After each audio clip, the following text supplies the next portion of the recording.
अस्सलामुअलैकुम। कुछ साल पहले मरियम नवाज़ साहिबा ने कहा था कि लंदन तो क्या, मेरी पाकिस्तान में भी कोई जायदाद नहीं है। और अब शायद ये वक्त आ गया है कि मरियम नवाज़ साहिबा ये बयान दें कि पाकिस्तान तो क्या, हम लंदन में भी झूठे साबित हो गए हैं।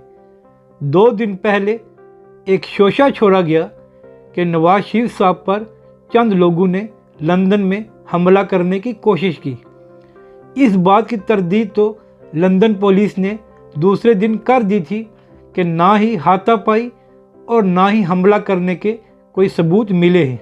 मगर आज मियां इमरान नामी शख्स ने वीडियो अपलोड की है और उसमें उसने बताया है कि मेरा और नासिर भट्ट का कोई लेन देन का मामला था और मेरे लोग लीगल नोटिस लेकर नासिर भट्ट के पास गए थे।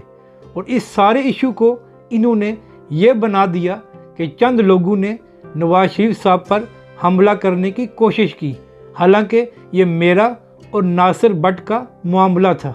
अब मियां इमरान के बयान के बाद ना ही मरियम नवाज साहिबा और ना ही नासिर भट्ट ने कोई जवाब दिया है, जिस बात का सीधा सा मतलब है कि ये लोग लंदन में भी झूठे साबित हो गए हैं और सियासी फ़ायदा उठाने की कोशिश बिल्कुल नाकाम हो गई है।